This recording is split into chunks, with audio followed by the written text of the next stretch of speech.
नमस्कार बच्चों, कैसे हैं आप सब। मैं उम्मीद कर रही हूँ कि आप अपने अपने घरों में स्वस्थ हैं और सुरक्षित हैं। देखिए बच्चों, हम हमारे हिंदी ग्रामर को पढ़ रहे थे। आपको पता है ऑनलाइन क्लासेस हमने स्टार्ट कर दी हैं ताकि हमें स्टडी का लॉस भी ना हो और हम इस कंडीशन में भी अपने आप को प्रूव कर सकें। तो देखिए बच्चों, हमने जो प्रीवियस ईयर में अपने आप को साबित किया था, हम इस साल भी अपने आप को प्रूव करके रहेंगे कि हम किसी चीज़ से डरने वाले नहीं हैं। तो हमने जो ग्रामर के कुछ टॉपिक्स क्लियर किए थे, उसमें हमने ग्रामर के बेसिक क्लियर किए थे कि ग्रामर में लैंग्वेज क्या है, ग्रामर क्या है, ग्रामर के कितने पार्ट्स होते हैं। उसमें हमने सारे जो व्यंजन होते हैं, स्वर होते हैं, उनकी जानकारी ली थी। इसके बाद हमने लेखन व्यवस्था क्या होती है ये पढ़ा था, और लिपि के साथ साथ हमने पढ़ा था वर्ण विच्छेद वाला टॉपिक, ताकि हमें क्लियर हो कि स्वर और व्यंजनों का मेल कैसे होता है और जब हम इन्हें अलग करते हैं तब ये कैसे होते हैं। आज की क्लास में हम पढ़ रहे हैं हमारे रीडर के टॉपिक को। रीडर मतलब ग्रामर के कुछ बेसिक क्लियर करने के बाद हम रीडर की पढ़ाई कर रहे हैं। रीडर की में आता है हमारा पार्ट 1 समर्पण। समर्पण कौन सा पार्ट है, क्या नहीं है, ये सब हम डिस्कस करेंगे हमारी आज की क्लास में। इससे पहले हम समर्पण के जो वर्ड मीनिंग्स हैं उनको देख लेते हैं, जो इसके शब्दार्थ हैं, ताकि इन कठिन शब्दों की नॉलेज लेने के बाद, इन कठिन शब्दों को जानने के बाद आपको चैप्टर बहुत अच्छे से समझ आ जाए। देखिए, समर्पित का अर्थ होता है बच्चों भेंट करना। किसी को हम समर्पण करते हैं, किसी को हम गिफ्ट देते हैं तो समर्पित करते हैं, तो उसे हम अपना सब कुछ भेंट कर देते हैं। जो हमने उसको भेंट किया है वो उसी का हो जाता है, फिर वो हम वापस नहीं लेते। गिफ्ट हम किसी को देते हैं तो क्या वापस लेते हैं उससे? नहीं लेते हैं ना। तो इसी प्रकार समर्पण मतलब जो चीज हम किसी को समर्पित करते हैं उसको मतलब होता है उसका भेंट करना। ऋण का अर्थ होता है उधार, किसी से उधार लेना, किसी से कर्जा लेना, वो होता है ऋण। अकिंचन मतलब होता है छोटा सा, तुच्छ सा, दरिद्र सा, गरीब, निर्धन। आप निर्धन लिख सकते हैं, गरीब लिख सकते हैं, दरिद्र लिख सकते हैं, तुच्छ भी लिख सकते हैं। इसको हम छोटा भी लिख सकते हैं तो भी सही होगा।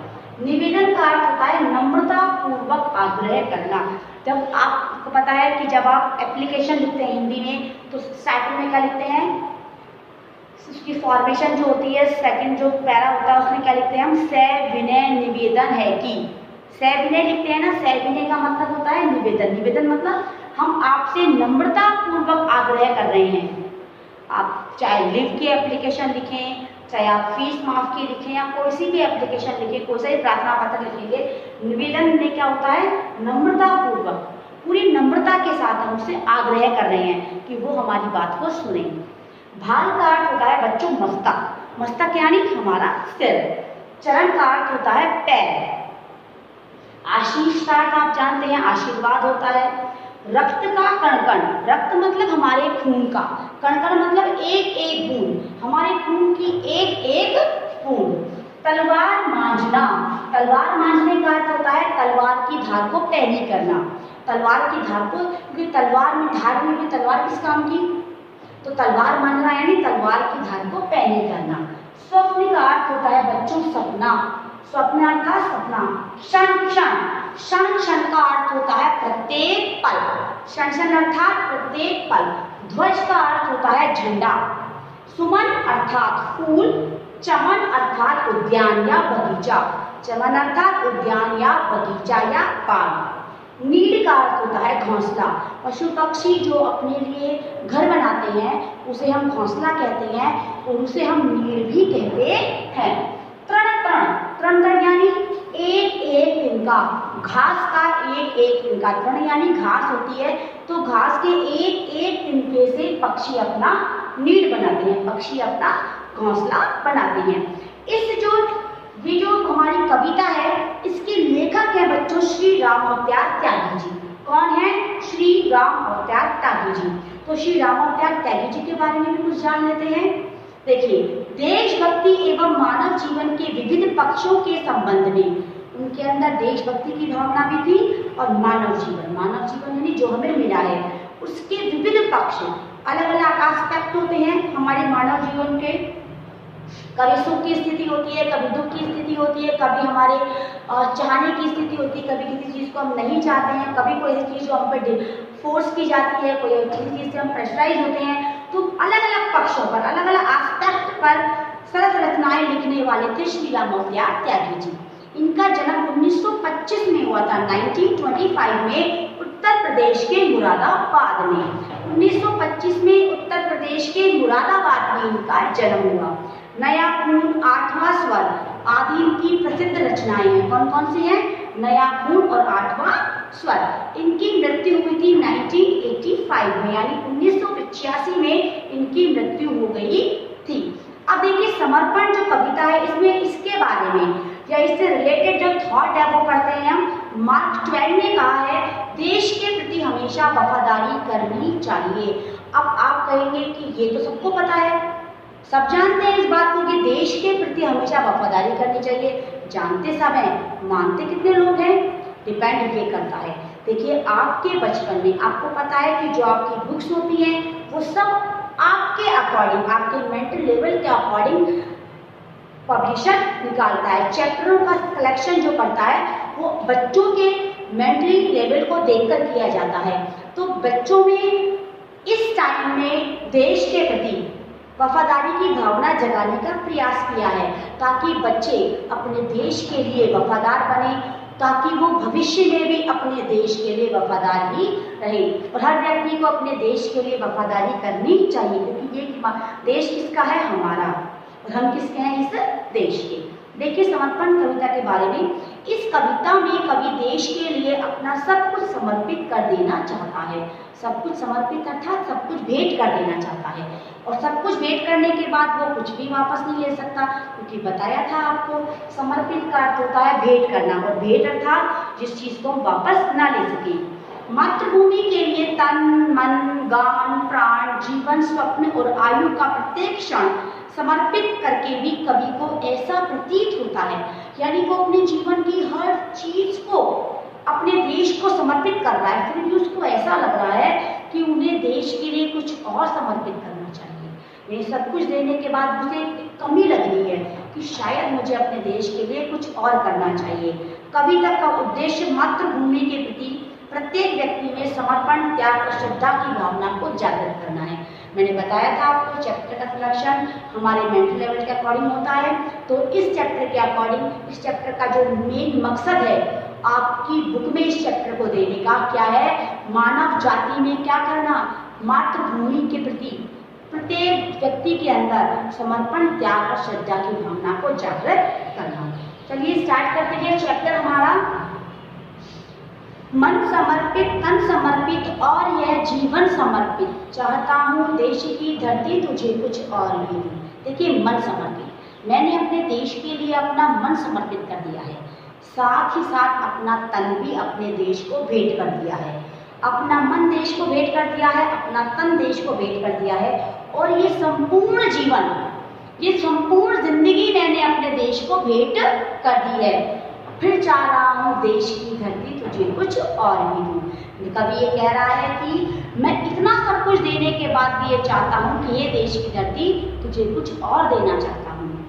माँ तुम्हारा ऋण बहुत है मैं अकिंचन, किंतु इतना कर रहा फिर भी निवेदन, थाल में लाऊं सजाकर भाल जब भी, कर दया स्वीकार लेना यह समर्पण। देखिए माँ तुम्हारा ऋण बहुत है, माँ तुम्हारा बहुत उधार है मेरे ऊपर, बहुत कर्ज है तुम्हारा मुझ पर। मैं अकिंचन, लेकिन मैं दरिद्र हूँ, मैं गरीब हूँ, तुमने मुझ पर बहुत उधार किया है। क्या हम जिस देश में रह रहे हैं, जिस देश ने हमें इतना सम्मान, इतनी रेस्पेक्ट, इतना सब कुछ दिया है, क्या उस देश के लिए हमें कुछ देना नहीं चाहिए? देना चाहिए। तो देश ने हमें इतना सब कुछ दिया है कि उसका देश का बहुत कर्ज है हमारे ऊपर, लेकिन मैं तो बहुत गरीब हूँ। फिर भी कर रहा हूँ तुमसे नम्रता पूर्वक यह आग्रह कि जब मैं थाली यानी थाली में अपने मस्तक को सजा कर लाऊं, यानी जब मैं अपने जीवन को समर्पित करने तुम्हें आऊं, तब तुम कृपा करके, दया करके इस समर्पण को स्वीकार कर लेना। गहन अर्पित, प्राण अर्पित, रक्त का कण कण समर्पित, चाहता हूँ देश की धरती तुझे कुछ और भी दूं।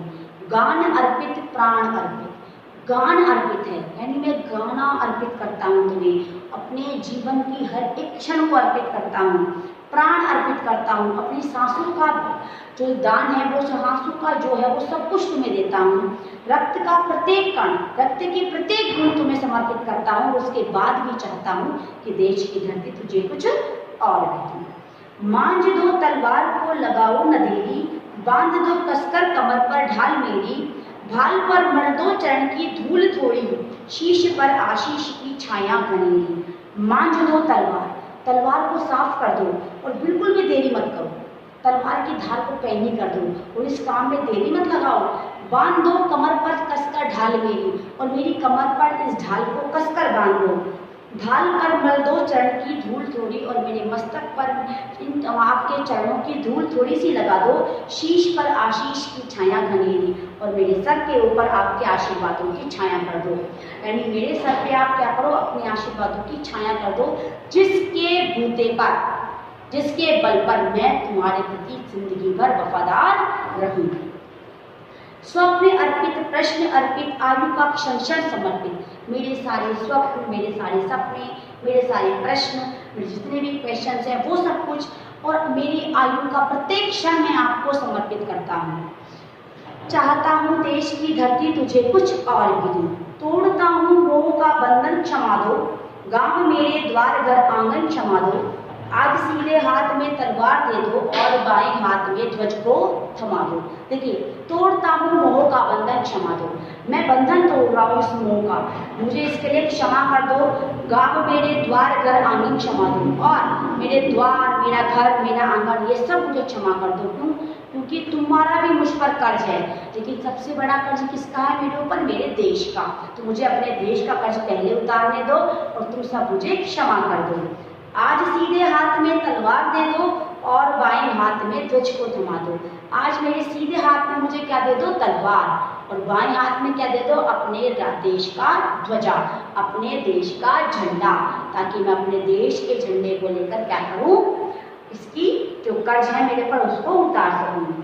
सुमन अर्पित, चमन अर्पित, नीड़ का तन तन समर्पित। सुमन अर्थात सारे फूल तुम्हें समर्पित हैं, सारे बाग, उपवन, बगीचे सब तुम्हें समर्पित कर रहा हूं मैं। नीड़ का तन तन समर्पित, और मेरे घोंसले का एक एक तिनका तुम्हें समर्पित कर रहा हूँ। और मेरे घोंसले में जितने भी तिनके हैं, जिन तिनकों को जोड़ जोड़ कर मैंने घोंसला बनाया था, वो सब तुम्हें समर्पित कर रहा हूँ। फिर भी चाहता हूँ देश की धरती तुझे कुछ और भी दूं। अर्थात इस कविता से हमने जाना कि श्री रामावतार त्यागी जी ने जो देशभक्ति के प्रबल पक्षधर थे, जो देशभक्ति के लिए जीते थे, उन कवि ने जो कविता लिखी समर्पण, उसमें हमें ये दिखाया, ये सिखाया कि व्यक्ति के अंदर अपने देश के प्रति श्रद्धा, अपने देश के प्रति त्याग और बलिदान की भावना हमेशा होनी चाहिए। जो व्यक्ति अपने देश के प्रति त्याग और बलिदान की भावना रखते हैं, देश भी उनके प्रति वफादार रहता है। देश के प्रति वफादारी प्रत्येक व्यक्ति का धर्म भी है और कर्म भी। तो आज की क्लास में जो हमने समर्पण चैप्टर डिस्कस किया, आप इसको देखें, इसको पढ़ें, आप इसको समझें इस चैप्टर को। आज की क्लास में इतना ही बच्चों। नेक्स्ट टॉपिक हम नेक्स्ट क्लास में डिस्कस करेंगे। Thank you, have a nice day.